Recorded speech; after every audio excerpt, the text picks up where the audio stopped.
Another edition of Talking Preps. I got the whole crew in the building. It's time for state championship talk. Is everybody ready? Oh, yeah. All right. Well, we're going to hit the music, if I can find the music, and we're going to get going.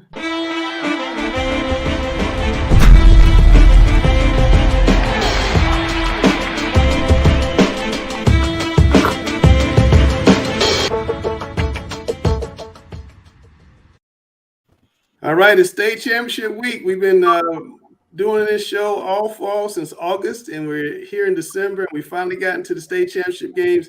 Just Coach Griner, just really quickly, 30 seconds, your thoughts on these 4 games. Well, I think Chambers redeemed itself against Huff, and now they're going against Gibbons. Can Gibbons redeem themselves from Chambers early in the year? That's going to be interesting. It's going to be a battle of coordinators.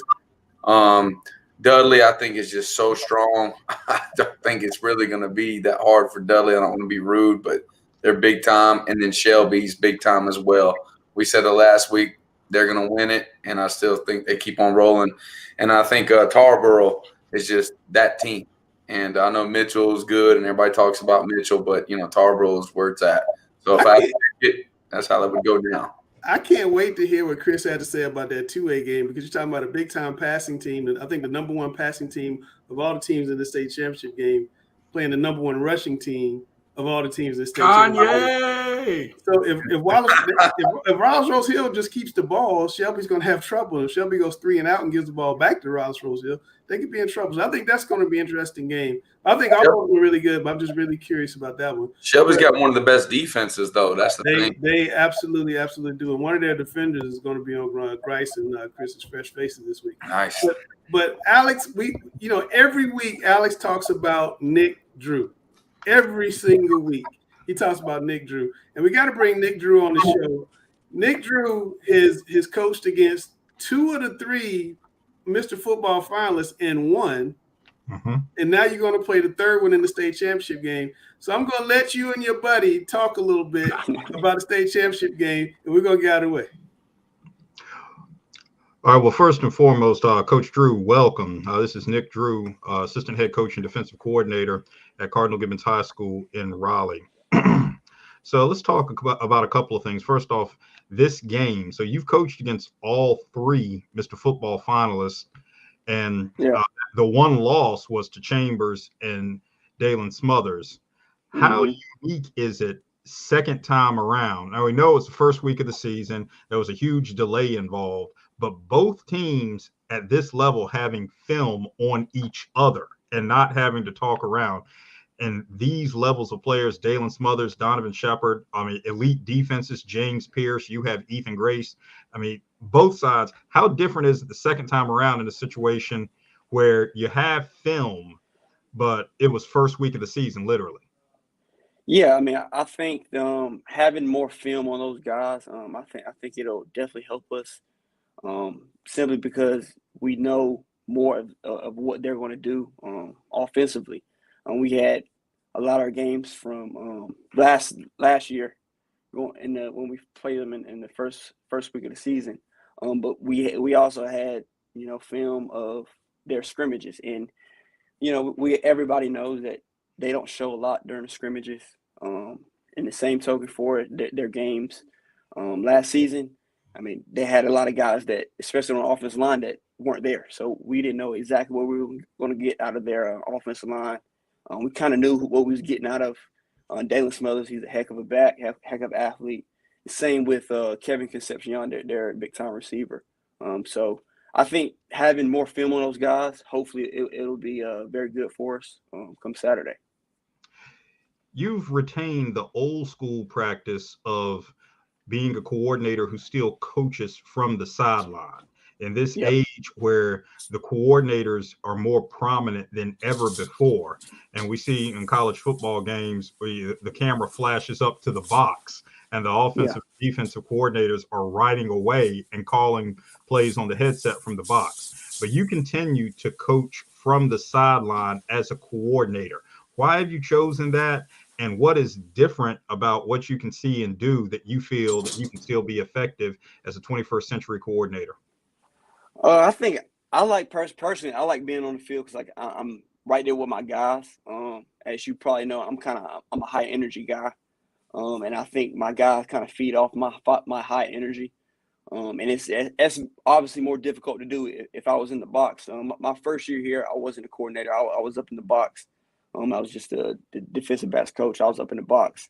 And I think both areas have, pros and cons. But I think for me personally, I think just being, on the field with my guys, being able to relay any type of information, and kind of allowing my guys to kind of feel where I'm coming from if we have to make adjustments, or, feeling my energy, feeding off my energy if we make a big play, big sack, interception, so forth. So I think, like I said, I think it helps. I think it helps the kids more so than anything. And I'm all about anything for the kids, because at the end of the day, that's kind of who I do it for, and why I do this. So.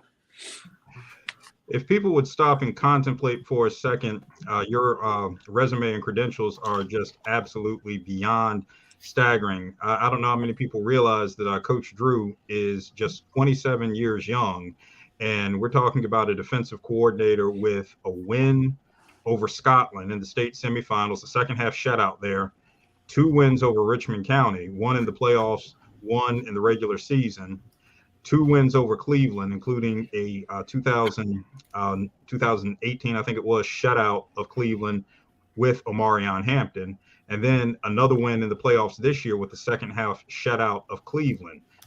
That's absolutely staggering all the way around, and we're talking about someone just 27 years young.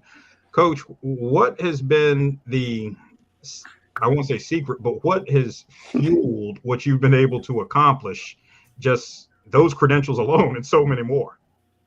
Yeah, I mean, honestly, I don't think it is. I've kind of gotten that question a lot, especially over the past, couple of years maybe. But I don't think there's necessarily any secret sauce. I mean, kudos to my guys. I don't do anything special. I don't schematically. We don't do anything crazy. I just think, honestly, I think about my guys. They trusted me. I trusted my guys, and they play, lights out for me week in, week out.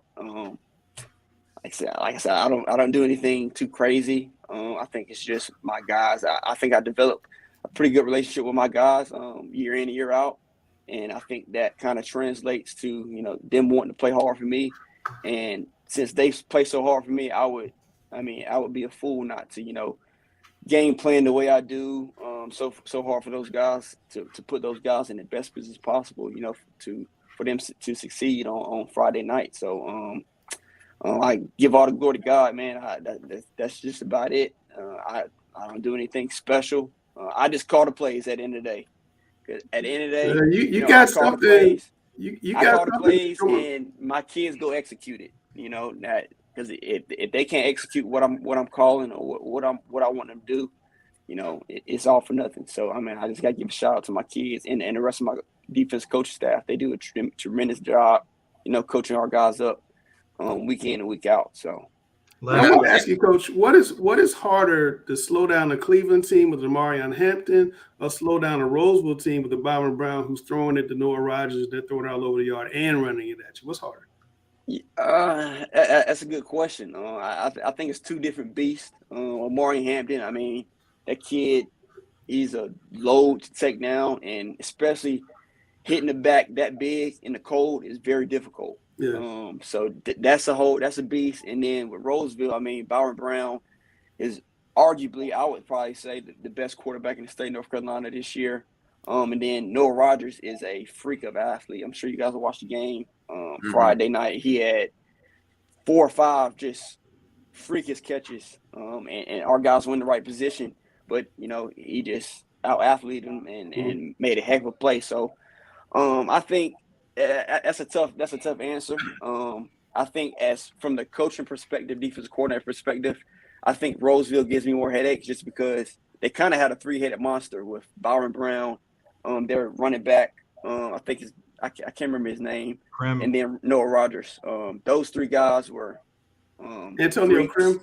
Yep, Antonio. Yep, number 6. Between those 3, it was a nightmare to try to prepare for.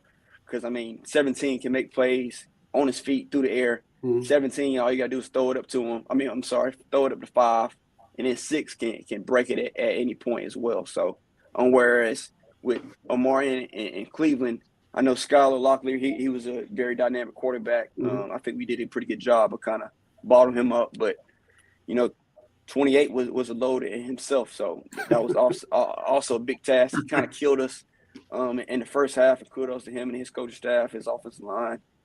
They did a great job, but we made a few adjustments. They have all the gizmos. Cardinal Gibbons, they got like 9 different cameras from different angles. They have like a computer that like came from the movie Twister, where it gets all this data. And so at halftime, it's unbelievable. Sam, you're a defensive guy. If this guy can beat Hampton, Brown, and Smothers in 3 weeks, what would that say? It'd be one of the best things I've seen from a defense coordinator in a long time. Since Hackett did it the year where their first year when they won the championship, it advanced. Now Chambers, that was a very special run defensively, and this would be the next best right here, I think, or it could top it depending on how well they play Saturday. I think the new young guns is where it's at, though. Like, both of my coordinators are 26, 27. They can dance with the kids. Those old guys, man, our bones don't work the same. You know what I'm saying? Coach, you don't look that old. You don't look that old. Don't tell me I look old. Oh, God. He's a little older than you. Oh, I'm way older. Yeah, I'm way older. I'll be 40 in February. Yep. Well, Nick Drew, thanks for coming on, man. We hear about you every single week. You got a big fan in Alex, and best of luck to you guys up in Raleigh, okay? Well, I appreciate you guys for having me. Appreciate it. All right, man. Take care. All right, you too. All right, guys. So tomorrow we're going to name the Mr. Football Award tomorrow. And we're going to talk about the finalists. I'll let Alex talk about the finalists because I guess you guys kind of know what's going on. But Alex, I want to get your reactions to the finalists when we get back on the other side.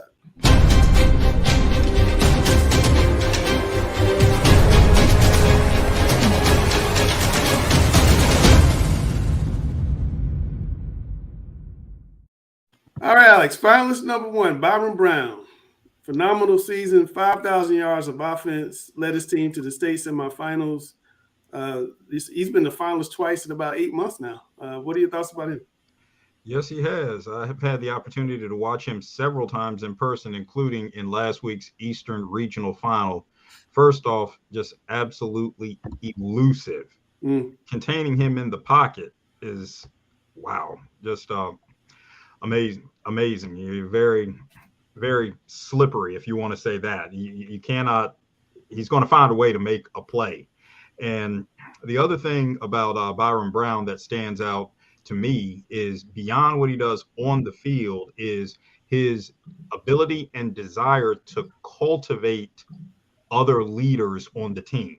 Okay. He's a vocal leader and a leader by example. But one of the most important things he's done this year is cultivate Noah Rogers to be more vocal himself and prepare to hand off that leadership mantle to Noah Rogers next year. So he is a leader by example, but in the words of Martin Samick, the Rolesville coach, he gets others to step up as well. All right. All these guys. Tell me about the next guy, Marion Hampton. We just had Coach Drew talk about him a little bit. It's hard to tackle that big back in the wintertime. You've seen a lot of him as well. 1,948 yards, 39 touchdowns. Today he was named the North Carolina Gatorade Football Player of the Year. Sam's had a Gatorade Football Player of the Year, Kavaris Crouch, and let's see who else. Jalen Walker was last year. Sam Howell's been Gatorade Player of the Year. It's a nice crowd of folks there. What do you think about Marion? I've had the privilege of watching him several times, and just he's built as a football player. And what I mean by that, we see him and think of him as a running back. But this is the same kind of kid who wants not just, oh, he can do it. No, he wants to be in at linebacker when it's on the line. And he physically is able to do that.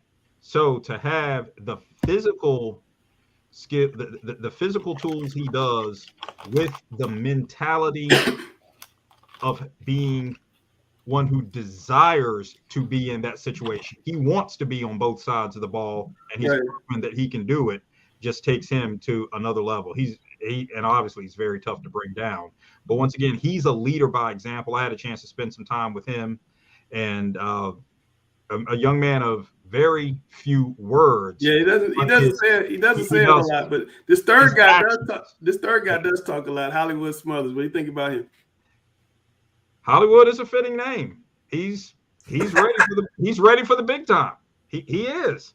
He is an elite tailback. He literally is in the conversation. You want to talk about the greatest that North Carolina ever has had at the high school level, and we won't single out anyone, but if you have that conversation and start throwing out names like Nick Maddox and Anthony Barber, and you go on, he is in that conversation. Wow. His vision and his footwork are second to none. They were elite as a sophomore. They've gotten better as a junior.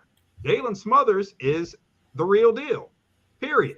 Sam says he's the best zone runner he's ever seen. Isn't that right, Sam? To a higher level. Yeah, don't you say that, Sam? He's the best outside zone runner I've ever seen. Outside zone runner. I knew it. Yeah, outside zone. I mean, he can run it all. He's powerful inside, but I mean, we've seen some guys like Kavaris Krause is really good running the ball inside, but I would put him, if you get him on a stretch type play outside zone, he's able to put his foot in the ground early, or he can take it to the edge, and he has great vision for that, and it's special. I mean, I have never seen anybody like that. I think that when he chooses a college, he needs to really evaluate how whatever team he's thinking about going to, how well do they run the outside zone? You know, you got the NC States of the world, that's all they do. You got Louisville does it a lot. There's some other schools. So he's so good at it, I would love to see what he does in college with it. Absolutely. Well, before we turn to Guru and Chris loose on the state championship games, we have the very best state championship preview you're going to find anywhere in the state. We got to find out who the top players last week is Grice and Chris picked out on the Grice's gym. So we're going to drop that, and then we'll let the guys get off when we get back.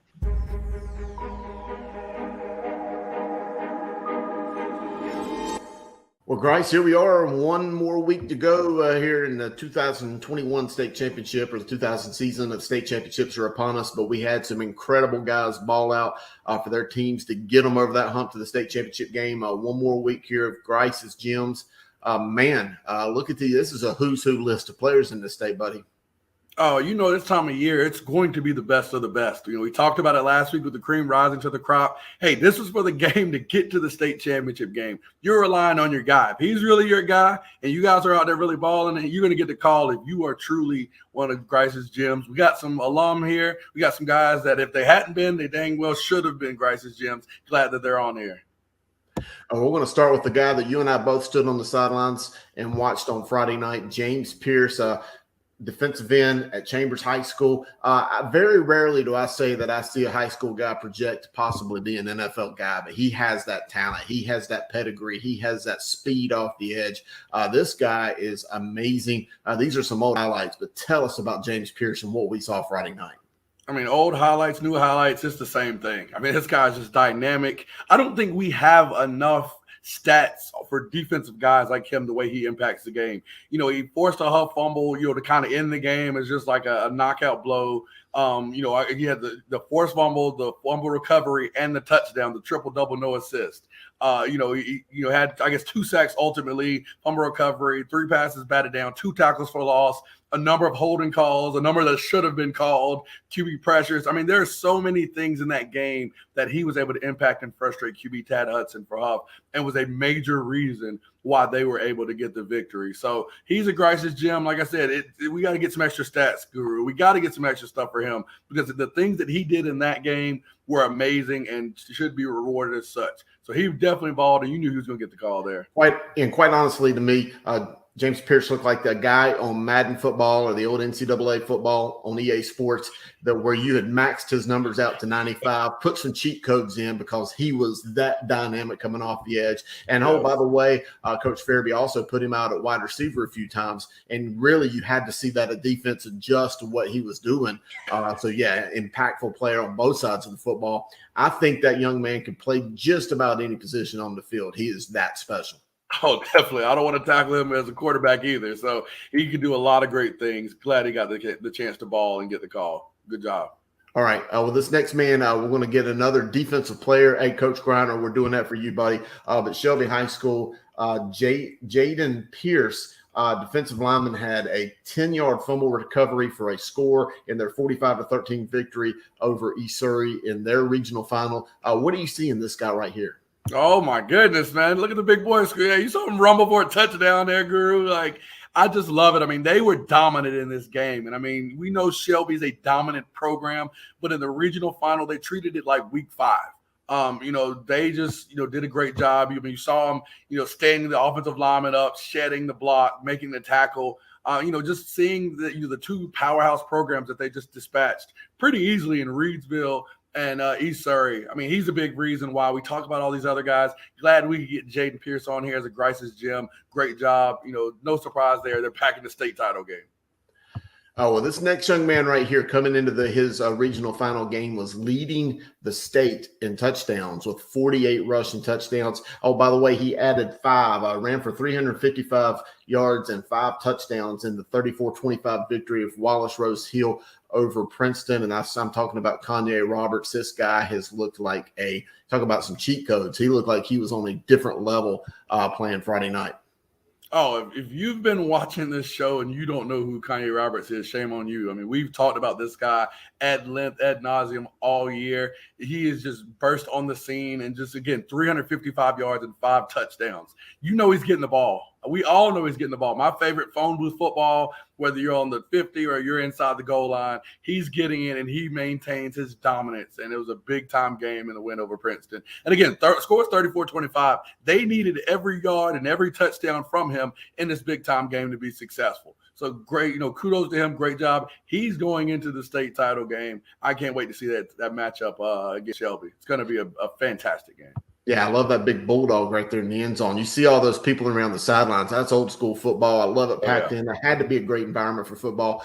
Congratulations to you, Kanye Roberts. You're at Grice's gym. Good luck in your championship game on Friday. Another game that elevated his team to a state championship was Greensboro Dudley's Micaiah Wall. Game opening kickoff return for a score, had an interception, really did a lot to lead his team to that 38-0 shutout victory over South Point. It's been a long time since South Point had been shut out, but this Dudley team and Micaiah Wall was for real. Oh my goodness, man! They were dominant in this game. I mean, I don't know how much more you can set the tone. Had a game-opening kickoff return for a score and an interception in this game. I mean, he's one of the most dynamic players for that Dudley team, and that Dudley team has a huge list of impact players. It's funny. I saw Guru on one of the message boards. They put a picture of him being a ball boy for the Dudley Panthers the last time they went to state. He's now one of the most impactful players on that team and a big reason why they're going to state again. Kudos to Micaiah Wall. He's been doing it all year. I got to see him in the scrimmage, beginning of the year. And I said to myself, if that was a taste of what's to come this year, 3A is in trouble. Well, I saw I was right. Well, this final player that we're going to showcase here on Grice's gym comes from Greenville Rose. I took a lot of slack when I had Greenville Rose as the preseason #1 in the 3A. They lost 3 games in a row to start the season. I know that Michael Allen was on our preseason Mr. Football list, but he ran for 153 yards and 4 touchdowns in that big-time victory over Jacksonville to take their team back to the state championship. It's been a couple years since Rose was in it, but man, look at him run. He's had the NC State. That's going to be a big acquisition to Coach Dave Dorn. That is a grown man running that ball. My goodness. 153 rushing yards and 4 scores on 17 carries. That's impactful right there. I mean, just a big, good-looking kid. I mean, we talk, like I said, Guru, hey, take your credit. A lot of people gave you crap about it, but they're there. Hey, like I said, a big-time win, big-time player. Michael Allen definitely shows you exactly why he's a Grice's gym. Just great, great athlete, great player. Good job. Well, that's it for this week's Grice's Gyms. So there you see them again: James Pearce, Jaden Pearce, Kanye Roberts, Micaiah Wall, Michael Allen. Some great young-looking players that had insane performances on Friday. Hey, we got one more chance to do this. We know that you're going to see some guys ball out in these state championship games. All the gold is on the line. You're playing for those big rings on the fingers. These guys are going to play their hearts out. Oh, got one more time, man. Guys, go out there, give everything you've got this week. Hey, want to see you guys do it, do it big in these games. If you ball in this type moment, hey, we know the glory, the rings, the honor, the legacy, all of that is yours. So good luck to everyone playing in state championship games this week. Grice's Gyms. All right. For Coach Grice, I'm the guru. This is Grice's Gyms, and we got one more week to do it, so we'll see y'all next week. Man, the ratings always go up when Grice's Gyms come on. All right. No matter what you're doing right now, sit down, take a seat, call your friends, tell them to tune in. And we're going to turn the Guru and Grice loose to start. First, we're going to do the rankings, then we're going to do the state championship preview. And Sam and Alex can chime in. It's going to be the best preview you'll get anywhere, I promise you. So let me drop Chris's music and let him get to work.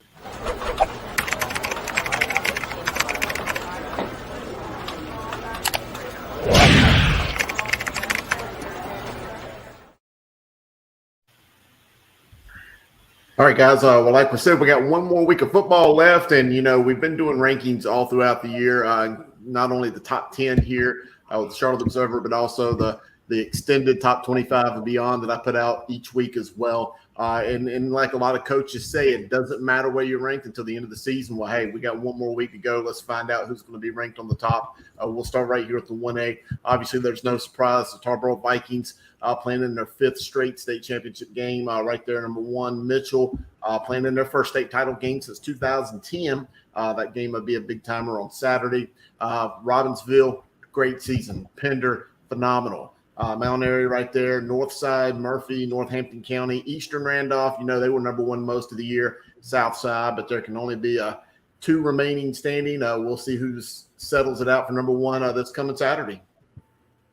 Oh, it's going to be such a good game. I mean, I think, with that 1A, you really haven't had those guys be challenged too much. I mean, I think last week with Tarboro and Pender, was kind of the first game you noticed that, all right, they're getting a little bit of a challenge. But these 2 teams, whether it's Mitchell, well, I think it's won 11 in a row, and Tarboro, we know all about them. It's going to be an exciting matchup, and somebody's got to come out on top. So, excited for Coach Craddock to get back again and show what he can do. And let's take a look at the 2A. Again, no surprise right here, the top 2 teams. The 2 teams playing on Saturday afternoon. Shelby right there, number 1. Wallace-Rose Hill right there, number 2. These teams, though, again, I want to call them out because they've had phenomenal seasons, great players, great coaches, great communities. Princeton, Reidsville, East Surrey, great year for East Surrey. Maiden, Northeastern, St. Paul, Salisbury, Whiteville. Again, all great teams. Some strong programs too, Alex. So what do you think about this? Very, very strong programs. But as I've said all along, this is tradition versus tradition right here. And that's really what it comes down to. Wallace-Rose Hill, we can talk about them for years on end and what they were able to accomplish during the time of whether we're talking Joey Price, whether we're talking the Jack Holly year, great Jack Holly, whether we're talking what Kevin Motzinger has been able to do. I mean, we could go on and on about that. And the Bulldogs of Teachey are back in the game again. But at the same time, I don't think there's any reason to prolong discussing the reality that I think in this case, Shelby is just too good. And when you get in a situation where you look at what Shelby has done in dispatching the last 2 programs it dispatched at this point in the season, I don't think there's a whole lot to say. So congratulations to both teams getting there. And Wallace-Rose Hill is going to give the best game that can be given of anyone at this point in the season. But I think Shelby's just too good. Well, I've got some pros and cons for both of them. I would not give up on either of them. I think Kanye, baby. Come on, man. We'll talk about that. We'll talk about that here in a moment. Let's just take a look here at the 3A rankings. Again, I had mentioned there in Grice's Gyms that Rose was my preseason number 1 and Dudley was number 3. So at least I got those 2 right. Still going coming into Saturday. This will be a Friday night game, by the way, over at Keenan Memorial Stadium. Look forward to that one. Jacksonville, they had all those overtime games down the stretch. Phenomenal year for Coach Bo Williams and the Cardinals. Eastern Alamance, phenomenal year. South Point, it didn't show it on Friday night against Dudley. I think most of us knew that Dudley was probably a little bit stronger going into that game. Statesville, great year. Crest, Scotland, Northern Nash. Northern Nash probably had the best year they've ever had. I mean, phenomenal year for all those guys up there. Very happy for them. 71st. Again, they played tough football down there in Fayetteville. I think those top two teams are the cream of the crop. And again, as you said, Guru, you haven't been surprised. I mean, looking at 3 to 10, like you stated, like that, those programs had amazing years. And I mean, if Dudley and J.H. Rose weren't there, we could be talking about some programs making unprecedented moves in the 3A state title game. But alas, the cream of the crop still is there, and we're treated with the Dudley J.H. Rose final. Yep. And let's take a look here at the 4A finals, 4A rankings. Chambers moving up number 1. Cardinal Gibbons right there, number 2. Huff certainly did not fall far. East Forsyth, I think that there is a definite top 4 that just lead the way. Rollsville is hot on the tails there in 5th. Starting the way the season did for Rollsville, they went out and played a who's who schedule of teams, a real true gauntlet of some tough teams. So kudos to Coach Martin Samick and that program for scheduling hard. I think it certainly paid off for them down the stretch in the playoffs. Again, Cleveland, Marion Hampton, Skylar Locklear, Coach Scott Riley, great year. Weddington, Leesville Road. Leesville Road had a phenomenal playoff run, knocking off Richmond County. Kudos to them. Solid year. Panther Creek as well. Coach Sean Crocker, phenomenal job over there in Cary. Millbrook, I think Millbrook, obviously, they got some young talent coming up. I think that they'll be back. But Grice, I'll turn it over to you. Thoughts? The Fight Club earns its name. I mean, I think the biggest thing, Alex has this get on D. Hey, mine is play somebody. I mean, I think, we see that Rollsville definitely benefited from a tough early schedule. They came on, Byron Brown came on as one of the hottest teams, I think, towards the end of the year, of course, falling, just short. I still can't believe what I watched with Chambers Huff. I mean, I know we haven't had a reaction conversation, but one of the most phenomenal games, and, glad to share it with Guru and Griner. But, these top 4 teams, I think, are well worthy, as are the ones below. Yeah, I have one thing to say, Sam, before you talk. Mm-hmm. We've talked all year about the West being better than the East, and Chris has 6 teams from Raleigh ranked in the top 10, Raleigh area ranked in the top 10. Just want to say that. But go ahead, Sam. That's just because he lives closer to that area and he wants to get to the track. Oh, God. Here we go. Here we go. I'm going to tell you right now, Huff, East Forsyth, they're pretty much connected to us. They're close to us. Dudley's close to us, stuff like that. But Huff, East Forsyth, I think they would win the state championship in South Carolina. I think they would. We have like 4 teams that can legitimately win a state championship. All right, well, hold that thought, because that's later. Hold that. I gotta give it to Sam. I mean, he is the ultimate conference guy. I mean, Sam, like he talked about last week, how there aren't a lot of college coaches. Like, these guys aren't necessarily smarter than Sam Griner and Jonathan Grice, but furthermore, Sam is showing his prowess for understanding, just like college coaches know they have to talk up their conferences in the name of revenue sharing. Sam Griner is the man. Griner, hold on, Griner. We face Gaffney. We face Huff. You are not far off. You are not far off. I'm set up the straightest face in the world. Okay, Grice. That's later. Hold on, that's later. I'm sorry. We'll get to it. Everybody calls Griner crazy. I call him crazy too. I want to make sure I stay with him. We got far off base. Debate coming up later on. All right, it's time to let Guru preview these games. We've been talking about it on Twitter. And everybody's been texting me. What's he going to say? I'm just turning him loose, let him talk. But before he goes, we have interviews from both coaches of each division. So we let them talk, and we let Chris talk. We're going to have to play lights out defensively this Saturday afternoon. There's no question about it with this big physical Mitchell team. They're good, and we got to play great. But we'll work hard, and we'll do the best we can within our defensive scheme. But they've really come on. We've played, in my opinion, some really good physical offenses the last couple of weeks. I know there's been some talk about the East being a cakewalk. Well, I can promise you what, the East has not been a cakewalk at all. We have played some really, really good football teams. Now, obviously, Mitchell's going to be better than any of them, as it should be in the state title game. We're just excited about being part of the state championship this year. We've been very fortunate in the playoffs to catch breaks. We've also played really well throughout the playoffs. We started out the season searching for a game in week 2 and ended up playing a 4A team down in Lake Norman High School. I think that, us just going and playing a team like that right off the bat helped us mature maybe a little quicker than we wanted to. And then we suffered a couple of losses also right there in the first 4 games that also made us a more dynamic of figuring out where we needed to be at position-wise and who we needed to rotate around. We had some injuries at the first of the year also that also changed how we played and what we needed to do. And as the season grew, we grew into different ways of how we aligned and how we played position-wise, and it's fell into our lap, and we've got better throughout the year. All right, Guru, it's on you. All right. Well, hey, I guess we're going to start right here with the 1A. You see it right there, Tarboro versus Mitchell. Tarboro, right? Excuse me. Tarboro's got their 11 state championship appearance, 7 state championships, going for 8. That's phenomenal. I remember the very first one they won. It was a cold day right here in Kannapolis in 1984. I held A.L. Brown to 0 first downs.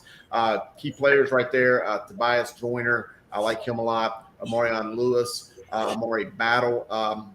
Amari Battle has really impressed me. Young man's got 122 tackles. Really, him and Quintavious Jones is really just the epicenter of a phenomenal defense there. I've coached Jeff Craddock. Tarboro making their 4th straight championship appearance. So, Tarboro is what they are. They run that powerful Tarboro T going against Mitchell. And Coach Jeff Craddock said it. Mitchell is a very, very physical football team. They were in the state championship game in 2015, lost 48-28 to Wallace-Rose Hill in that one.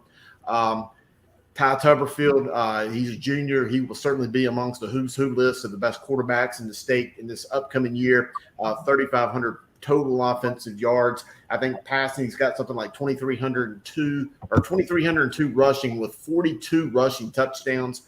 Gabe Bryant right there with 135 tackles. They also got a guy that I really like, though, a lot that has impressed me looking at the film, and I really just wanted to say this name because I've been studying him all day, and it is Enrique Huroko.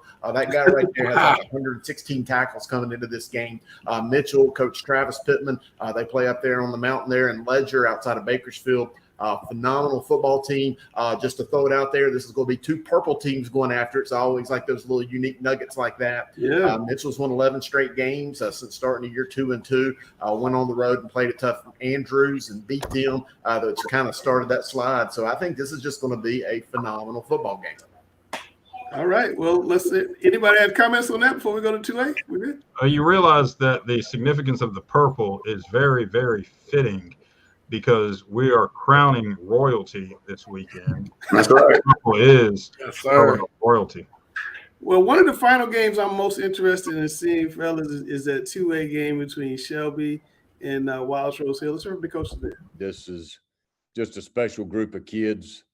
You look at everybody on our team, they're just great bunch of boys. They work hard, and they've been through so much in their time here at Wallace-Rose Hill High School, and just so happy and excited for them that we get one more week together to practice and, to lift with that mentality, preparing for the next opponent. And they're just so much fun to be around. They're so much fun to work and watch them compete in the weight room, to be in the locker room when we get the opportunity to get on the White Dragons and go ride and to play. So just have no words to explain how excited I am for our kids. First of all, he's just a special young man, and I know a lot of coaches say that, and the general population and all the people out there, they're used to hearing coaches say that, but he's just a special person.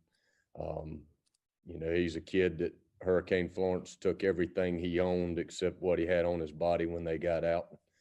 I think most of the state has forgot about Hurricane Florence, but last year's spring team, we still had 11 kids on that team that weren't home. And we're still dealing with the ramifications from that storm. And he's a kid that, that really impacted his life. Congratulations to all of the other teams that have made it. It's a special accomplishment to be playing on this weekend. And, we don't want to ever take things for granted, and we're definitely not taking this opportunity for granted this weekend to be able to play and play a great team like Wallace-Rose Hill. There's only 2 2A teams left. There's not 4. So it's a little bit more special because, in the years past, it'd always be, well, if we were big 2A and we were to win it and whoever won the little 2A, the arguments were always, well, who would win between those two? Or, would we even have made it to the state championship had we been in the other division? So, yeah, it is special going back to a little bit more old school way of doing it. And it's nice to be one of the final two and one of the final 8 teams of all classifications still playing. All right, Chris, what do you got?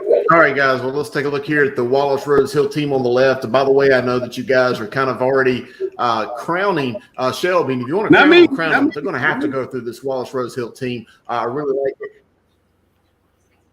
And by the way, we had Coach Kevin Monsinger on there. I think it's a toss-up. I mean, like I said before, you got a team that's rushed for 7,000 yards and darn near 100 touchdowns.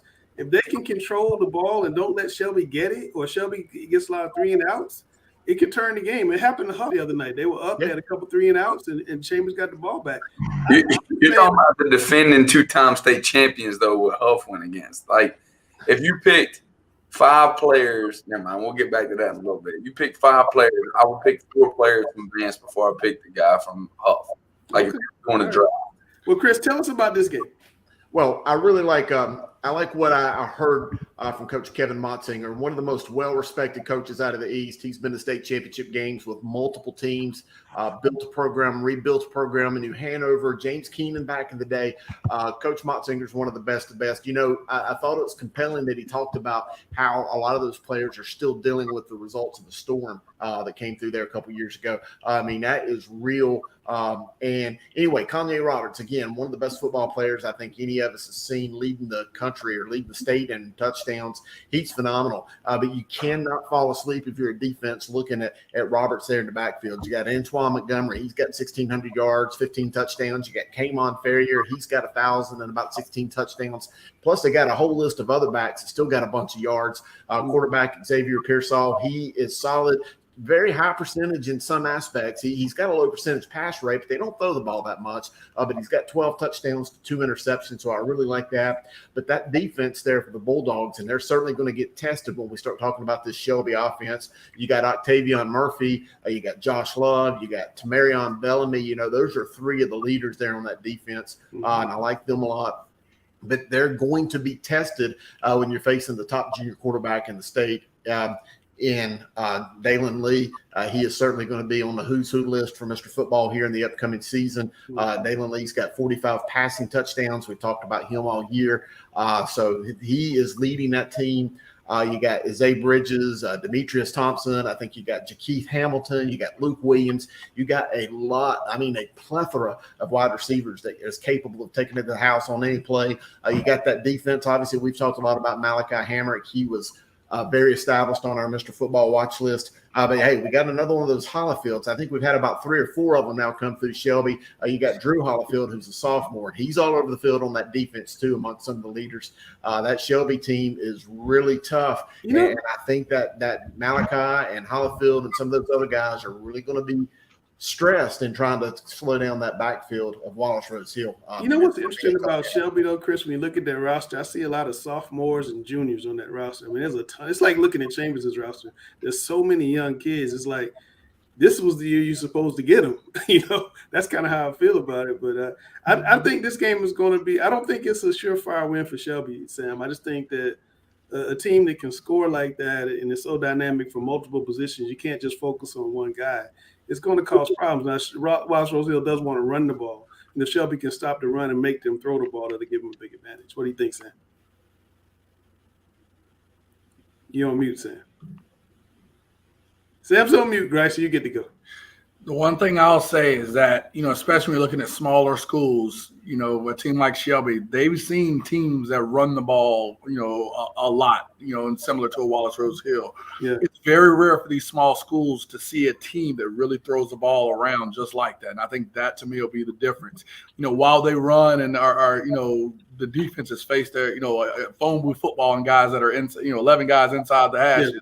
What are they going to do when they get 4 wide receivers, 5 wide receivers out, and you got to be able to cover that. Because if you go man against these receivers out of Shelby, you're Texas. That's not a good recipe. Very, very good point, Grice. Very good point. The one thing I want to say about it is that one loss that Shelby has, it came from South Point, who just won the state championship the other week. Was up 37-7. Ended up having a game. And they came roaring back on it.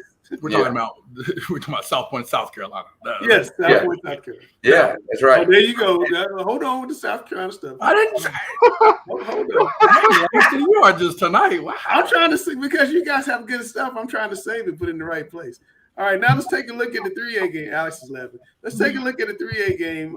Everybody thinks Dudley's every favorite, but I know one coach who doesn't. You know, this is a great opportunity for our program. We finally got back here after a 6-year stint of being away. I thought the kids did a great job this season, especially when we went 0-3.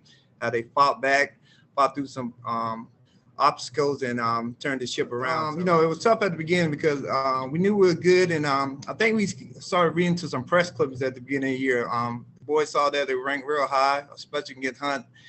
Didn't go out there and perform like we were supposed to. So then we played a very, very good, talented Cleveland team with their running back. So that was a tough task. And then at Northeastern, we just had the turnover bugs. But just trying to keep them motivated. I think our coaching staff here had done a great job at making sure they seen the light at the end of the tunnel.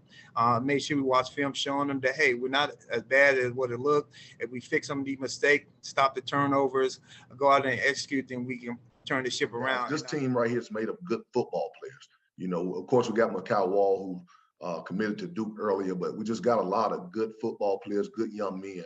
So it's kind of a little different from that team because, you know, you can just see off the hook, those guys were big and powerful and strong. But this team right here is just a great football team. But we just got to go out there and, you know, make sure we prepare the guys throughout this week, you know, try to pick up on some things, you know, they like to do and just make sure we are in place. And I think if we can just be in place and not be all over the place, we have a chance to slow them down a little bit. All right. Hey, the first thing I want to say in this discussion about the Friday night game against Dudley, looking at the conversation that we heard both head football coach Steve Davis and Will Bland talk about the contrast of coaches. You've got Steve Davis, who is one of the mayors, one of the deans of coaches in the state, obviously one of the most well-respected and just most successful head coaches that's currently active in the state. And then you got Will Bland, who's an up-and-coming guy, one of the bright young guys in this state who's going to be around for a long time. Listen to what both of them said, and they both really resonate well with what their teams are coming from. Looking at this Rose team again, they were ranked number 1 in the preseason. I like them a lot. You see them right there, 5-2 in state championship game appearances. Remember that back-to-back-to-back spread stretch right there from 2003 through 2006 or 2000. I think it's 4 in a row back when they first started the subdivided playoffs back in the early 2000s. Junior quarterback Will Taylor, 3,033 yards, 31 touchdowns. That's a lot of threes, by the way. Michael Allen committed to NC State. I like him a lot. We had him as a Grice fresh face, I think. And he is just a stud, just a man among men. But they haven't really used him a lot, and they really haven't had to because of the way they spread the ball around. There you see right there. Clavon Brown, 154 tackles. That is a man-child out there on the football field. Dudley is certainly going to have to find a way around him. Notable, Rose began the season 0-3 and has won 6 straight since the 48-0 loss to New Bern back on October the 15th. Looking at Dudley, man, there ain't much really to say about Dudley other than they are just a machine. I think they got about 5,000 rushing yards, about 60 or so rushing touchdowns. They got about 3,000 or 2,500 yards passing. You got Jameer Slade, 2,100 passing, 28 touchdowns. You've got that big machine there in the backfield between Michael Shaw. You got R.J. Baker. But that D is where it's at for this Dudley Panther team. That D for Dudley is D for defense because they are just phenomenal. Jaheim Pittman, you got Logan Wright, you got Jeremiah Barnes. I mean, that is a team that can shut you down in a heartbeat. I do think this will be a competitive game. But, hey, I'm just going to say it right now. If for some reason Dudley shuts out Rose, I don't think I'd be surprised about that either, guys. Whoa. Yeah, like I'll give my Alex nothing to see here. Thanks, Guru. It's like that. It's like y'all just like Rose has no shot. No, I'm not saying that. I think Rose does. I mean, everybody's got that's what Grice said. Everybody's got a shot. I mean, come on. Everybody's got a Dudley shot. team may be the most complete team on both in all classes. 4A. Y'all don't listen to me. I told you, Dudley. If Dudley was defensive in the line. 4A, they would have been in the 4th or 5th round. That's what I'm saying. I said that at the beginning of the year. We scrimmaged them. Their D line was 4A ready. I mean, they were as big as us up front, and they were a handful even for us. Yeah. Good luck, Rose. Great job getting here. We will see that first drive if we're right here. But goodness, Rose fans, his Twitter is Coach J Grice on Twitter. All right, let me put this for you here. Let me put this in another perspective for you here. See if I can use positive language to explain what everyone is saying right here. All right. You notice those Dudley uniforms? Yes. Blue and gold. Yeah.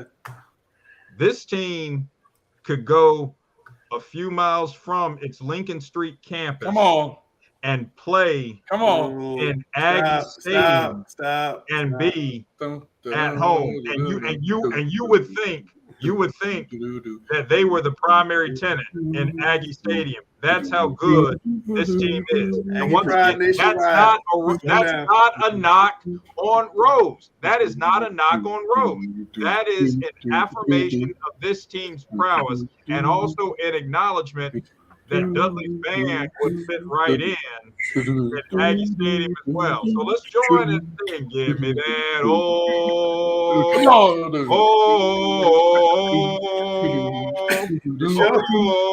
is on the rails. We got Sam directing, Grice playing, Alex singing. All right, let's take a look at the 4A here from the contestants.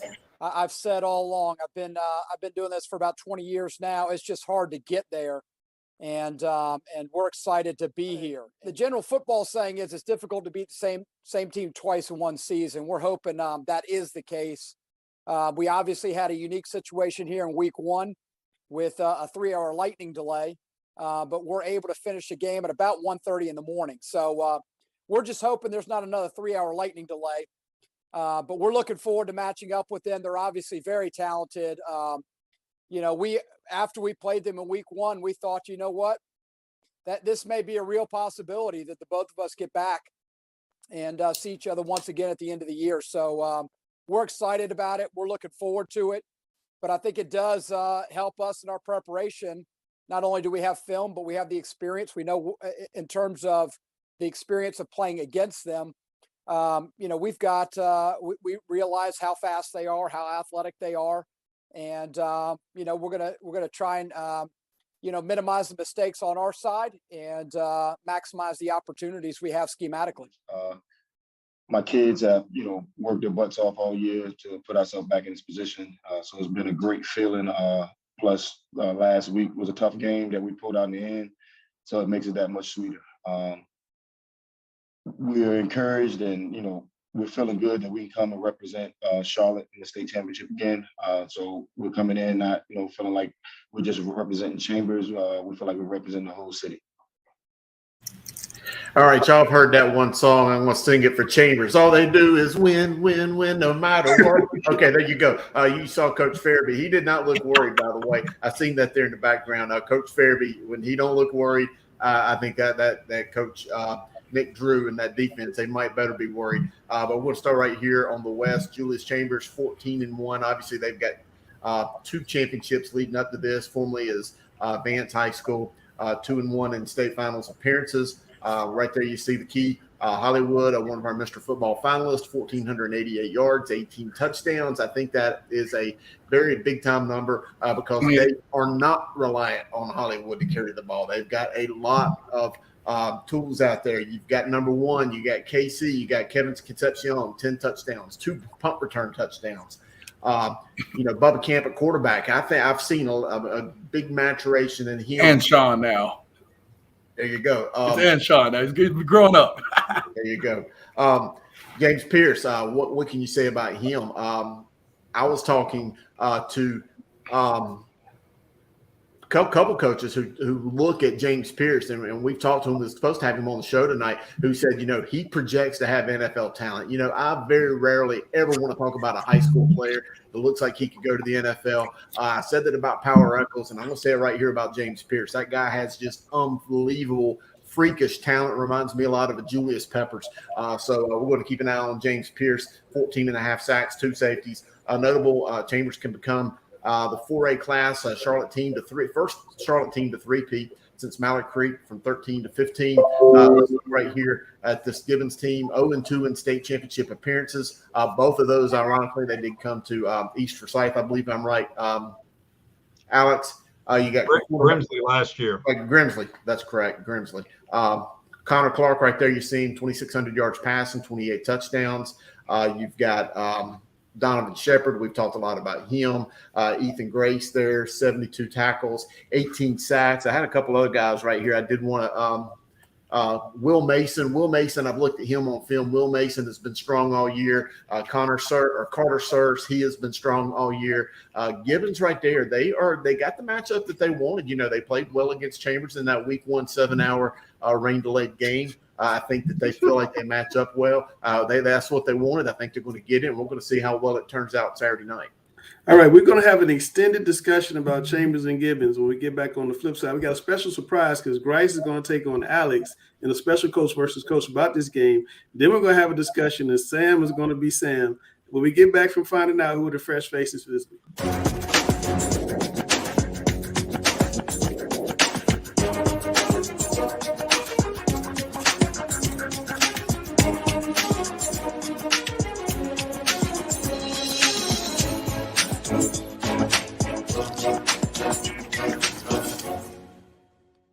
All right, my man, Coach Grice. It's been a long year, but we've been able to highlight a lot of young up-and-coming talent on Fresh Faces this year. I know this is my favorite segment. I know it's yours too. So you ready to hit it? Oh, yeah. Again, like I said, get to see some more guys that you've been telling me about that we get to expose everybody else. From Dare to Cherokee, we're going to expose you to some guys that have been doing some great things this year and guys you need to take a look at. Well, we've got one more week of football to go. Several of these guys, we're going to highlight their seasons have been over for a week or two, a couple weeks. But we went back and really looked through the archives, and we wanted to make sure that we found some of those young players that we think are going to be stars in the upcoming years. So let's hit it here. Fresh Faces. First guy we're going to talk about is Jordan Reed. The junior, he ran for 1,100 yards and 9 touchdowns over at South Garner High School. Let's take a look at the highlights and tell me what you think, Coach. I mean, again, guy out there, 5'8", 185. He's so impactful this year with 1,188 yards and 11 touchdowns. I mean, you see a guy like this, again, he looks like he's short and stocky, but he's able to have enough speed to get out to the sideline. And again, that's something that you like to see with some of these guys that maybe a little, smaller in stature, but have a little bit of, a little bit of strength to them. Great to see his agility, and he's able to not just go on the sideline and just go out of bounds, but turn it up and find some space and get a big touchdown, get a big explosive play there.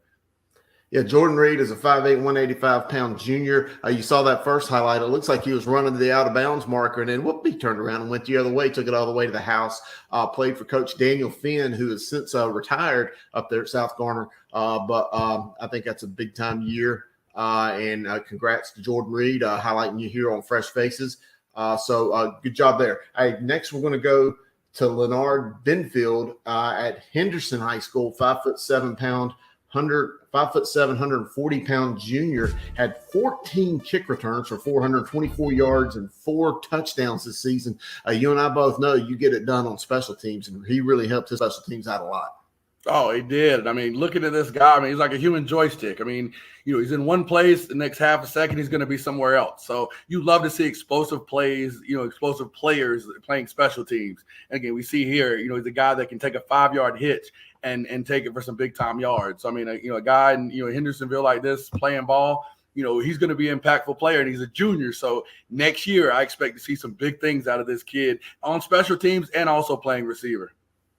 Wow. And not only the shout out to Benfield, but shout out to his coach, Jim Sosby. That's a nice looking football field. They really paint that thing up. That's big time. They do it right up there in Western North Carolina. Okay, well, let's stick with another Western team. This young guy is still playing, going to be playing in the state championship game. He is a defensive back and the quarterback for Mitchell in the 1A game, and that is Ty Turberfield. 1,146 yards passing, 15 touchdowns, 4 picks, and ran the ball 2,096 yards from 37 touchdowns.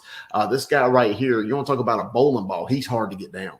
Oh, he definitely is. And I like the physical quarterbacks that don't mind getting in there and getting dirty. And I mean, he's able to throw the ball, but we know, you have some great design plays by the offensive coordinator for these QB run game. And he's able to take that thing 5. But if you don't make a tackle or you're not able to get him down, it's going to go 20, it's going to go to the house. So love to see this out of our quarterbacks who are dual threats. He's going to be somebody that you're going to have to count for in the run game and the pass game.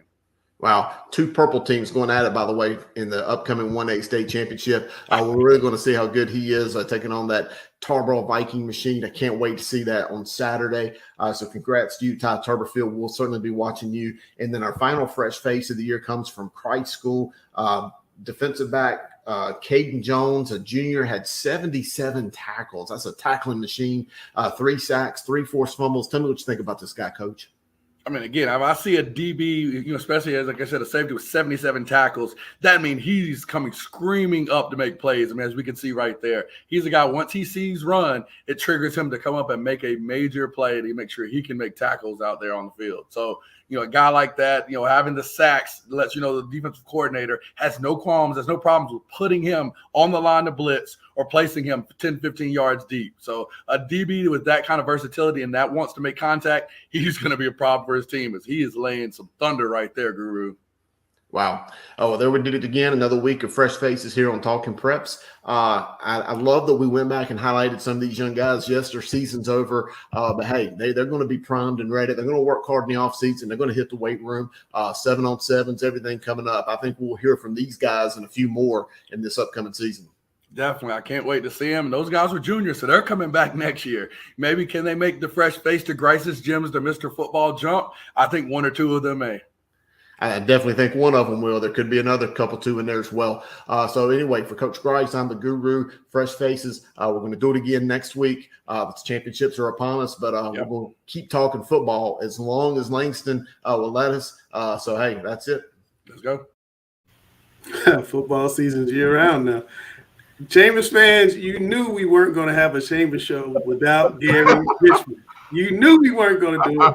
But Gary, you got to hold your thoughts. We'll have an extended group discussion on Chambers Gibbons. But first, we got a special coach versus coach with Alex, who's representing the East, and Grice, who's representing the West. And we're going to let them battle it out when we get back from this.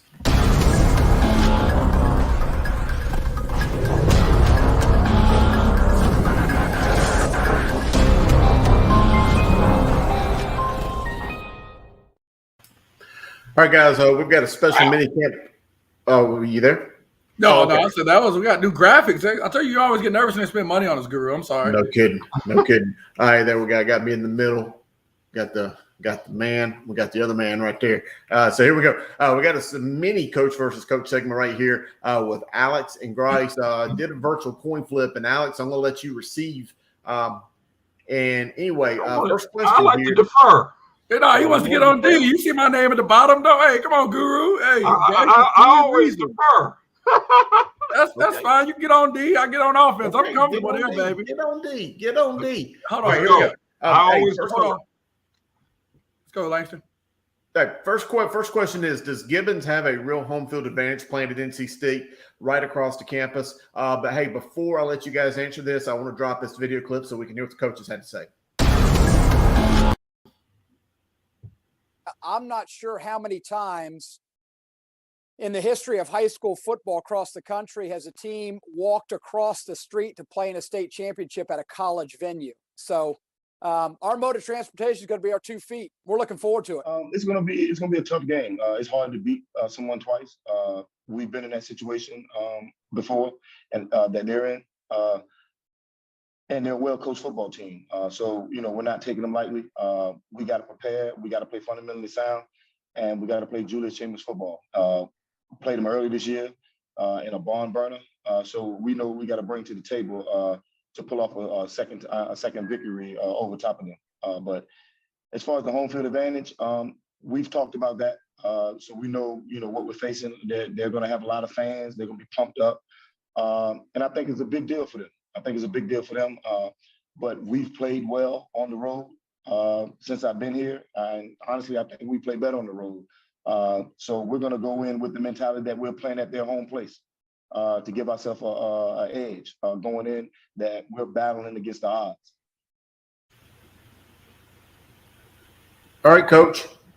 I love it. I love matching the smug. Oh, we're just walking across the street with, oh, we play better on the road. I just love the matching, just smug. Like, we can do this. We've been here before. But again, hey, 3 reasons why Charlotte and the West is going to retain its dominance over these inferior East teams in whatever A that there may be. First, hey, we call the QB for Chambers Anshawn Campbell. His nickname is Bubba, but I think after that Huff game, we've got to go back to using Anshawn because he grew up a lot. I think he will continue to play well in this. I think, playing against Huff and showing what he did and showing his mettle in that fourth quarter, I think he was 12 of 13 maybe for 100-plus yards in the fourth quarter, out-dueling the North Carolina commit from Huff, Tad Hudson, really showing that he's grown up in this year. And again, while he had a huge mark to meet in meeting Austin Greer, I think he did well and on his way to etching his own piece of the Chambers legacy and dynasty and showing his contribution. Oh, and he's got another year coming. So he's going to continue to play well. Second, hey, Alex, you go to the concerts, you go to, the OJs, Ozzy Brothers when they come out here. Don't you hate when they wait for those songs that you want to hear? I want to hear it now. I don't want to wait 2 hours later when Ron's voice ain't the same. He's not crooning as well. They're not playing the instruments the same. David is going to play the greatest hits early. You're going to get a shot to KC, that inside zone run to Hollywood. You're going to get Armon Wright, Sean Walker, all these receivers in there. James Pearce, they're going to move him all around, get him around on the edge with a good blitz and make sure to test those tackles to see if they learn from the first game. Chambers is going to come out giving you their best shot early, especially against Gibbons, and especially the way that first game went. I think you're going to see a big play happen within that first drive. The third one, this team fights adversity better than any other team I think you can see. What team in their first couple weeks had to play a game that didn't end until 1:30 away from home, fighting all the refs, all of the nasty things that were reportedly or allegedly directed in the Chambers kids' direction, all of these things that occurred, they still fight and continue to do well. Oh, and they had to go to Richmond, Virginia the next week and go get a win against one of the top teams in Virginia. They fight against adversity. The laundry list is just enormous of the things they did last week against one of the number one team in the nation, or sorry, in the state. I got excited. Number one team in the state. They came back 21-7 in the game. Guru left me. Guru gave me the handshake, gave me the hug, and said, "I'll see you later," and had to come back and say, "Oh, shoot, what's the score?" It was that kind of game. We all thought they were Texas Toast. They rose from the dead, Lazarus style, and showed you why Julius Chambers is going to win this game because of their adversity from the last game. Alex, go ahead and tell me some lies and things you came up with to make it sound good for TV. Well, first and foremost, in terms of the question of home field advantage, I'd like to commend both Stephen Wright and Glenwood Farabee. If you look at and listen to what they said, and more importantly, the tone of their comments, neither of them are concerned about that. If there was any concern whatsoever, and I can attest to the fact because I have walked this route myself many times, it is very, very different walking from the Cardinal Gibbons Stadium to Carter Finley Stadium, walking on foot. The fact that Cardinal Gibbons is going to do that, Stephen Wright ain't concerned about this home field deal. You listen to what Glenwood Farabee said, he's not concerned about it. Neither of them are concerned about it. And I want to commend both coaches for being unconcerned about something that is not a factor at all when it comes down to it. Also, I'd like to point out that Chambers has played for and won a state championship in Carter Finley Stadium. Cardinal Gibbons has not. But at the end of the day, both coaches, per their tones of their comments, have shown that this is a non-factor for either of them. So if the coaches feel that way, let's move on. Now, as far as 3 reasons why Cardinal Gibbons can win this game. Reason number 1, the Cardinal Gibbons secondary will have to be aggressors, very aggressive against Chambers' speedy receivers. Now, another thing about Nick Drew's defense is Nick Drew was a defensive back himself in college at Campbell University. So his relationship with an understanding of the defensive secondary is enhanced by his firsthand perspective. Cardinal Gibbons will have to be aggressive. It has the players to do that, led by the likes of Will Mason and Jamil Tucker and others. And you can get in situations and show some different looks. But the secondary will have to be aggressive and come out and set the tone as aggressors. They can't give cushions against the Chambers speedy wide receivers, and they're going to have to play tight coverage and look to make plays. And the Gibbons secondary can do that.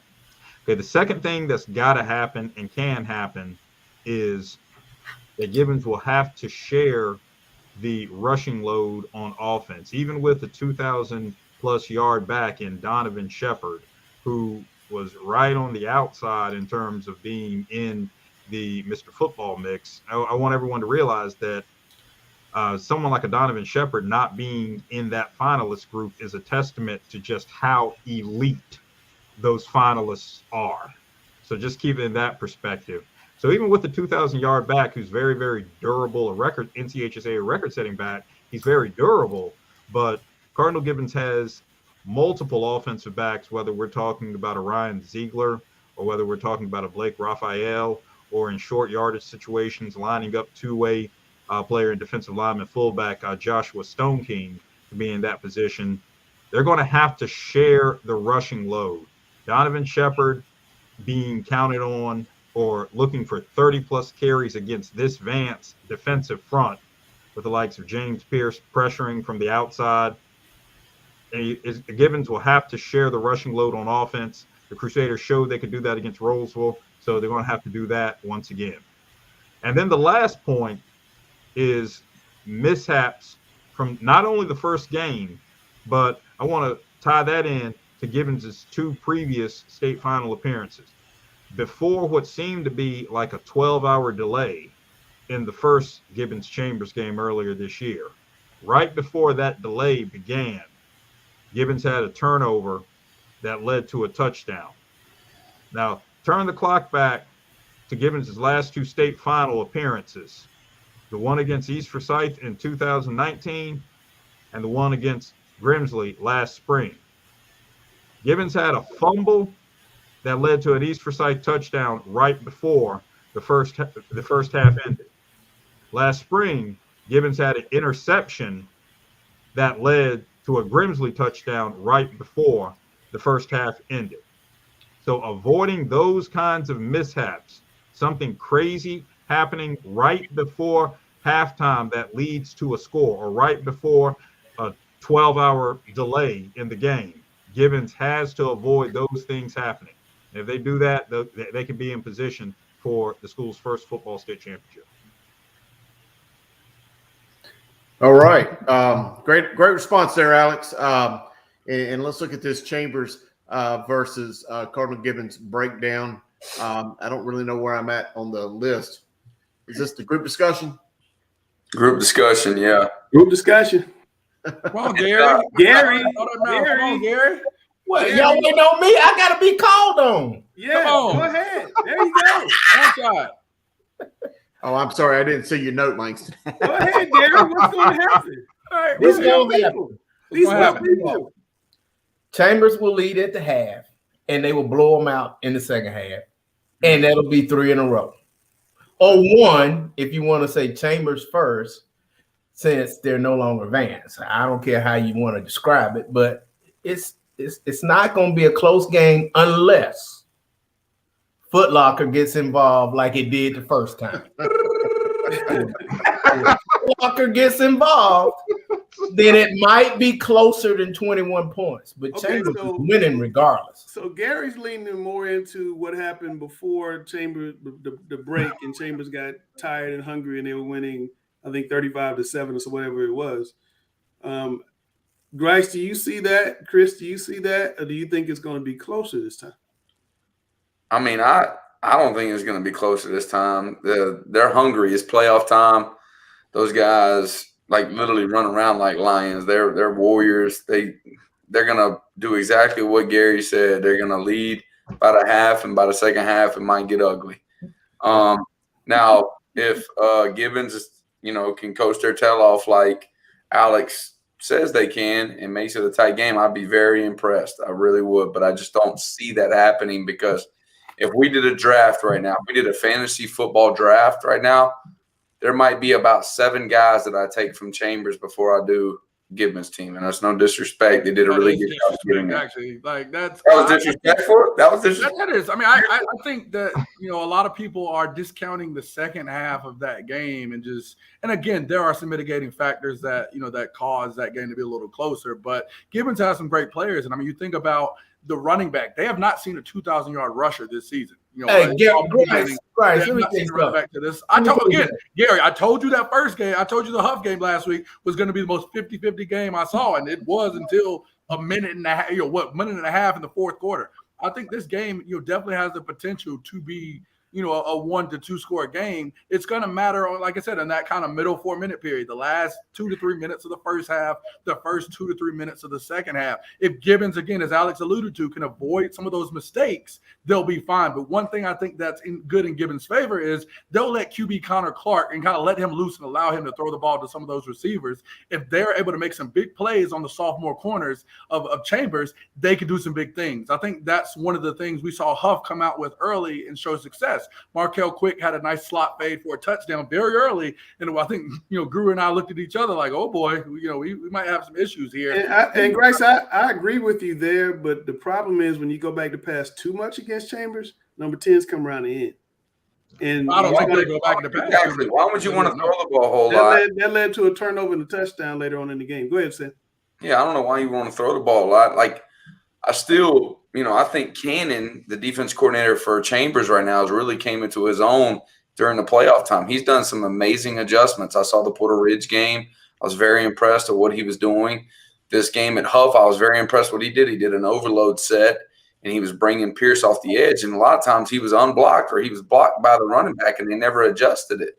And I think he's going to have a game plan. And if they want to throw the ball, you're going to see a lot of 10 coming around the edge, and he can make dynamic plays. That's what I'm saying. They live off of these explosive plays, and I've never seen a team have so many explosive plays throughout a whole game. They do it all the time. And Gibbons, I watched them on film. They're really good. They're very talented, very sound. I just think that Chambers is just so explosive, and they're in their own. It's not like you're gonna sneak up on them. It's the state championship. They know it too. And so they're going to be playing hard. It's going to be tough to defeat them. All right, Alex. So for all these people watching the show right now saying there's a bunch of Charlotte guys jumping on Chambers thinking the East team has no hope. And why are they wrong? Well, the first thing I'd like to commend Sam for his last Lions reference, talking about how Chambers. You heard that too, huh? Chambers is like hungry lions. There you go. Come on, Sam. Brand. I got to give it. Tell Grice to be quiet. Sam's doing a great job. I got to give it to him. So kudos to Sam on that. Now, as for the people talking about this Charlotte Raleigh deal, all right, let's put it in this perspective. Statistically and historically, before Wake Forest made its championship run in 2016, 17, and 18, the tail of the tape beginning in 2000 from Independence to Butler to Mallard Creek to Vance/Chambers, other than those Wake Forest years, the tail of the tape spoke of Charlotte Mecklenburg's prowess in high school football. There's no question about that. Now, what that did for the East as evidenced by Wake Forest, was it created a situation where the East knew it had to ascend to another level and be competitive, and the East did it defensively. Wake Forest's teams won with defense. That last Wake Forest championship was 9-7 over Vance, now Chambers. So what you're seeing in a team like Cardinal Gibbons is a program that's following, yes, very potent offensively, but embracing a commitment to defensive excellence, as we've discussed all season long and discussed earlier this evening with defensive coordinator Nick Drew and the prowess of his staff. Is Cardinal Gibbons has embraced the vitality of high-level defense to put them in a position to do this. So that being said, that does not eradicate Charlotte Mecklenburg's prowess. What it does is it shows how Eastern North Carolina 4A football teams have adopted their own paradigm to ascend to another competitive level and find a different way to match up and have winning opportunities with Charlotte Mecklenburg powers. Those things being said, both teams are going to give winning efforts on Saturday and let the chips fall where they may. Chris, you get the final word here. Who's right? Well, I think this game could go one of about 3 or 4 different ways, and I can agree with all of you guys. Gary might have said it the best. If Chambers comes out there, if they win the toss or if they get the ball first and, Hollywood gets that outside zone and takes it 78 yards for a score like he did in the first series against Huff, then it may be bye-bye. It could be the backbreaker.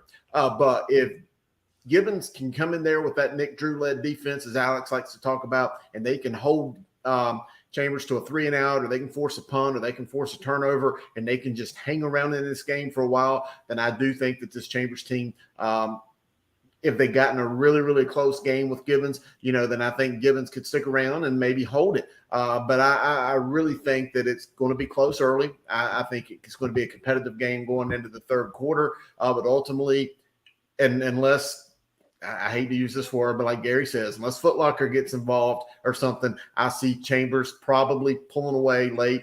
I think it's going to be a competitive game, but I do think Chambers is the best team. But hey, the best teams don't always win. It's who plays the game the best. So we're going to find out. No doubt. That sounds nice. Yeah. But anyway, hey, man, I said we're in pre-show. What does that mean? East wants to respect, win some games. Man, don't go 0-8 this year. What was it before the lightning delay? But we're in 3 shot. We know what time it is. Let's go. Yeah, lock the door. That's fine. Welcome to another edition of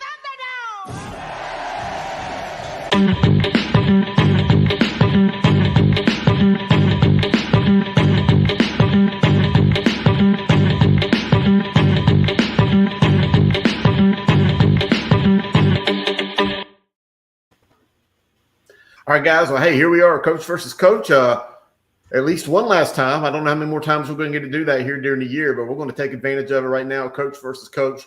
Coach Griner, I'm going to give you the toss right here. You want to kick? You want to receive? Defer? What we're going to do tonight? Well, I'm going to show Alex how it's done. I'm going to defer right now. And, I felt like he got a butt whooping from Grice, but it's okay. I'm going to handle this right now. Well, Grice, he's deferring. I'm assuming that does mean you want to receive. That does mean I do want to receive. All right. First question right here coming to you, Coach Grice. Should the Shrine Bowl, the Carolinas, come back to Charlotte in 2022? Nah, I don't think so. I think, their time, has been good. I think you're seeing a lot of alternatives that, unfortunately for them, have stepped in their place as suitable for our future. I think, one thing that we're seeing, one of the great things about, the social media era and some of the unprecedented coverage of this state is that we're getting more games to, and the chances to represent more athletes. I mean, we see with fresh faces, and what I always say, we're going from Dare to Cherokee, guys in areas that would never get coverage or guys that would never get, the publicity. we're able to highlight. There are other places that, showcase these athletes as well. There are other combines where these guys are participating, 7-on-7s. There are so many more ways for us to know about players. And I thought that the Shrine Bowl did a great job in the past of highlighting some of those guys, highlighting some of those coaches from areas that maybe don't get as much of the publicity as metropolitan areas do. Nowadays, we're seeing the emergence now of the Carolina Bowl. We still have the presence of the East-West All-Star Game. We have, the Queen City Bowl, and just these other opportunities that we're seeing. I think South Carolina has something north-south that's going on in Myrtle Beach, if I'm not mistaken. You're seeing these other areas that are providing this coverage. Trust me, I do understand. I am from, this area, played high school football in Greensboro. I do understand and appreciate the importance of the Shrine Bowl, but I do think with this time off, they've kind of lost a little bit of traction. So, understand and appreciate what they've done. But I think now we have other games to showcase a lot of the athletes that maybe didn't get showcased throughout the Shrine Bowl. Yeah, it's kind of sad that, the Shrine Bowl has dropped off a little bit. These other avenues are doing a great thing for kids, and they're being successful with it. But I think that's the reason why the Shrine Bowl should come back to Charlotte. Show them who boss, show them who started this whole thing. I think they do a great job because all those kids get to be, doing community service throughout the week. They're out of school for the whole week. They still got to make up their, their assignments and things of that nature, but they get to really bond with one another from different schools. I think their setup was amazing, and I would love it for it to come back to Charlotte because it was thriving during that time. And personal reasons, I would like to be able to go to some of the practices and not have to worry about a long drive. So it'd be great if it came back to Charlotte. So come on back. Yeah. Someone who's worked at the Shrine Bowl for about the past 10 or so years, that game is certainly near and dear to my heart. And it is the nation's oldest original high school football all-star game, formed right here in Charlotte in 1937, the Charlotte Fire Department of all places. And they've got the hospital, they take the kids, and it's so special. So you do want to see it come back. You want to see it thrive. You want to see it be successful. I can agree with both of you on so many different fronts. I hope it comes back. But ultimately, it's just kind of right now, it's just kind of a wait and see approach. We hope that it can, but we'll see. Coach Griner, though, this one here is coming to you. Question number 2, Coach versus Coach. Did playing in the spring make the fall football season better? And should we always have spring football? And I think I know your answer. I think it made it better in certain areas just because, we're so relevant in the spring. Everybody's used to it, but it also hurt the fall because if someone got a serious injury in the spring, they couldn't play in the fall. That's what was the devastating part of it. So you saw some really good football players that played a lot that went down, one being at Huff that was in our, Mr. Football Talk. Now you had other teams have the same issues, but we definitely need to have some type of form like South Carolina does or surrounding states for spring football. And I think that we've learned a little something from the COVID year playing in the spring. So I would like to see something of that nature. Yeah, playing in the spring did absolutely nothing to make the fall better. I think that it even hurt some of the guys that, we looked at as some of the best players. You look at a Byron Brown. I think he came on strong, but goodness, imagine the year that he could have had he not come into the year. Obviously would look like him being still hurt or affected by the injury he had in the state championship game. I don't know that for sure, so forgive me if that's not true. But for something clicked back in him, or he got something going that he didn't have early on.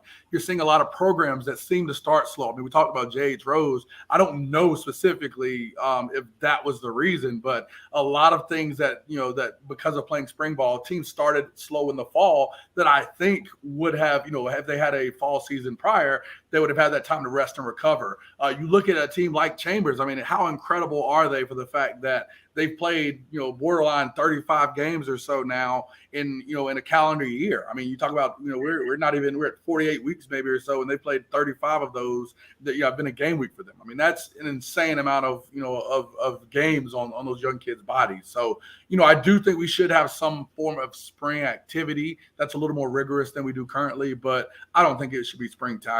These kids have been affected. Sam talked about that. That was one of the most heartbreaking things to see, a kid in Huff, Huff's Curtis Neal. You could see the passion even in the junk talk and pregame from him, that it just hurt his soul. You could feel the hurt that he had, that he wasn't able to play in that game. And it breaks your heart, man. It really just broke my heart to see that, man. And I know that kid wanted to give it all out on the field one more time for his team. Yeah, I was a little scared when I saw him. I mean, he looks like a grown man. Like you see Curtis Neal, he full out. I think some of the grown men forgot he was a kid. Some of the conversation he looked like one. Hey. Yeah. And just to throw it out there, man, I do think spring football is needed and I want to see it. But remember, we played a 7-game regular season stretch plus 4 rounds of the playoffs. A nice condensed 10-day practice session where you do have some minimal contact, but, just enough to evaluate and get some strength and some playing time under those young guys, I think, will help. We do not need to be seeing 11 weeks of spring football, though. That is without a doubt. But, hey, Coach Grice, this one right here, staying with you. Final question here of coach versus coach. The South Carolina high school football finals were last week, and we saw some of the best teams there. Is South Carolina prep football still ahead of North Carolina, or has North Carolina caught up? Oh, we're here. I mean, I alluded to it earlier. We faced Gaffney early in the year down in the reservation, kids all wide-eyed and everything. We played Huff, we played Chambers. I definitely, the 5A state champions in South Carolina, Gaffney, and Chambers and Huff are on par on the same level. Actually, the state, the Max Preps, national rankings has Huff and Chambers ranked considerably higher than Gaffney, and I'll be interested to see if they're higher than Dutch Fork now with Gaffney beating Dutch Fork. So you're saying in the North Carolina, South Carolina area, you'll have the best football team potentially being Julius Chambers, and potentially having 2 football teams in Huff and Julius Chambers ahead of any South Carolina team. I think that's the better evidence than any that you could point to explain how it's caught up. You look at the 4A state champions at South Point. I mean, how many Charlotte coaches that were just on our side of the border friggin', a few months ago or a year ago that were over here leading teams to long playoff runs, state championships and things of that sort. You're seeing so many of these South Carolina teams being led by North Carolina coaches that it's hard for me to say that South Carolina football is ahead because those guys were just over here. So, I think that North Carolina is just on par with a lot of these South Carolina programs. We saw Joe Evans even, those guys beating Catawba Ridge, a team that made it into the playoffs and really dominating them with, QB Jaden Davis not able to score a touchdown against that South Mac defense. So plenty of examples. I'm telling you, North Carolina's right here. South Carolina still has some great programs, but North Carolina is right there in lockstep with South Carolina football. Yeah, I think South Carolina has better traditional football teams. I think that their facilities are still way beyond North Carolina. That's the one difference maker. But playing wise, I actually don't think North Carolina caught up. I think we surpassed them. I think that if you go down the list, I think Huff or Chambers or maybe even Cardinal Gibbons, but definitely, Huff and Chambers would win the 5A state championship hands down. I wouldn't second guess it one bit. If you go to the 4A, I think Dudley could win that. If you start talking about Shelby, whatever division that would be in South Carolina, I think they would win that. So if that's the case, then who's better? North Carolina is right now football-wise. I just think that South Carolina has figured out how much football, how important it is, and they treat it like it is. Like they give them 10 assistant paid coaches. They have facilities to take care of kids. They have film rooms, all these different things, and we still have not figured that aspect out because we want to pay for so many roads and stuff instead of schools. Yeah. Sam, you made a great point. And in terms of facilities, definitely in terms of coaching pay, mostly in terms of community support, it's not close. But I got to say it right here. It is not even close. And I mean, North Carolina's talent and North Carolina's level of competition far surpasses what I've seen in South Carolina. Remember, I've called South Carolina and North Carolina Shrine Balls for about 10 years on ESPN. I've studied South Carolina talent very closely. There's a couple teams, 2 or 3 years ago, those Dutch Fork teams, they were certainly on the national level. This year's Dutch Fork team, I was on the sideline of their loss to Gaffney Friday, Saturday night. Just not even close. It was not your typical Tommy Knotts coach team. I hated to kind of see Coach Knotts fade down the stretch, but that Gaffney team, Grice seen them. They were the real deal. But no, in terms from, and I want to take it to the words of what Coach Aaron Brand told Grice and I on Talking Preps OT a few months ago. The North Carolina talent is far better. Now he said coaching in South Carolina is better, and I think that has a lot to do with because they pay coaches better. But I think talent. You look at the SEC roster, look at the ACC roster. North Carolina is up there. Grinder said you pay him $15,000. Hey, I'm coaching my butt off, baby. Come on. Golly. One last thing. Remember, Mallard Creek went to go play Dutch Fork when they were very stellar. It ended up being a tie game, and they traveled all the way to, Dutch Fork to do that. That game had finished. It didn't finish, but I know, but if it had, win the state championship that year. No, you see what I'm saying? That might have been the best Mallard Creek team too. That's the crazy thing. I mean, that team was really good. That team was really good. I mean, not becomes a lot with great coaching. Gary, you haven't said a whole lot. Just what's on your mind? Just come on, Gary. Give us something. Well, we had our little group text on what was it, Friday night and Saturday afternoon, like we do it. And y'all told me I'd be on the one shot, but I didn't realize I was gonna have a game tonight. But at Hickory Ridge. But here's a one shot, and I'm gonna tell the public what I told y'all, and you agree with me. Huff choke. I think choke. Okay, that's what happened. I hate to say that. I'm not saying about kids. The staff did. The staff did. Now I got a lot of football guys on here. When you get the ball back and it's tied up, okay, what's the first play or second play you should run in a 2-minute offense when you don't want the opponent to get the ball last? A draw, a screen, something that's going to keep the clock running. Yes. Without going Gary Richmond with it, the one thing that was startling to me, and I said it to Guru on the side, is that there was one side with a D1 quarterback, and there was one side with a junior quarterback in his first year starting.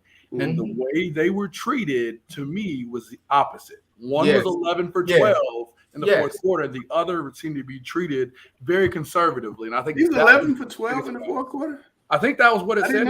That's an observer or something to that effect. Either way, I mean, if I saw that somewhere, he played stellar. I would have thought that the D1 quarterback would have been treated the way Anshawn Camp was. That one pass he threw to Concepcion on third or whatever. I mean, that was a perfect pass. 3rd and 32 will be 2nd and 26 the way it is for Georgia fans for Huff fans. Oh my goodness! That pass and that route and the speed. If you see the play when Concepcion turns on the speed and just separates. Oh yeah, Ethan Johnson, number 21, is one of the best corners in this conference in this area. Kevin Concepcion is an SEC receiver. Period. Now, hey, I wish I made it that far to compete in a game like that. Let's get that right. Those coaches did a great job getting there. Things I saw in the game that I was concerned with, though, everybody's going to be in, oh, you could have done this. Everybody's going to say that. But they were playing a lot of cover zero, Chambers was. And I didn't see slant. I didn't want to see any slants or rub routes. I kept consistently seeing, their quarterback doing 3-step drop passing from the shotgun, which technically is a 5-step drop, okay? And they were bringing overload pressure with the Pearce side, and they never like they do this split back gun. I don't know why they didn't put both the backs on the same side of the overload, at least help it out, chip it, or do something, because they were getting to him fast because he didn't have time to throw. I have a feeling Cardinal Gibbons will make that adjustment on Saturday. I could. You got to see. It was like the whole fourth quarter. Huff is trying to get the clock to run. You can see, and I'm watching it on computer because I had a game that night. But I'm watching the second half, and I was like, they're just hoping. Come on, clock, run. No, it's hard when you had a lead, and looking at some of the highlights, those guys were clearly celebrating. Look at the clock, it's over, and then they make it. And Chambers kept playing. I don't want to say, okay, well, Huff laid down. That's not what I mean. No. The Chambers kids had to keep playing. Yeah, but it's the job of the Huff coaches to put them in position to be successful, especially that late in the contest. In their defense, they were struggling to run the football, so they probably felt like. Well, the last piece I have here, 2 times, I said this Guru there, 2 times the ball was on Chambers' 34-yard line. Yeah. I have an all-state kicker in Hoosier. Said his name, I think. I'm going to at least try one of those. I saw him try a 45-yard field goal versus East Forsyth on that first drive in about 20 degrees colder, and that was good from about 55. Mm-hmm. He makes one of those field goals. I think changes the game. I think this game's over. He had 2 chances, and they punted. And defensively, that's the strong suit. I thought Huff had the best defense by far in the state this year. And it looked like that for about 3/4 of this game. And there was a couple of big plays. I think it was like 3rd and 22 or 3rd and 23 or something like that, where KC caught a huge pass and he got behind the DBs. And I was I think Huff got the lead, and I think in their mind they thought the game was over, and then all of a sudden Chambers scores, and they couldn't restart the engine. And I think that's something they'll learn from. They always say you got to kind of lose in the finals before you can get over the hump. I mean, I don't know if y'all have ever seen that movie Shaft with Samuel L. Jackson. And he goes into the heart of the enemy gang, and he balls up his fist and they act like he getting ready to hit one of them, and the dude flinched. Well, Huff flinched, and they say, "Don't flinch, man, don't flinch." They flinched, and Chambers was like. And I think that's something they'll learn from. I think, Vance was very similar. They played Catholic, had a chance to win, missed an extra point, that could have changed the game. So I think Huff will take a step. They have a lot of players coming back next year. Markel Quick is great.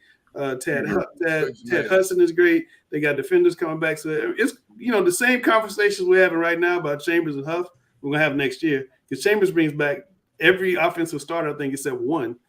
And a lot of defensive players. So they're going to be two really, really good teams next year.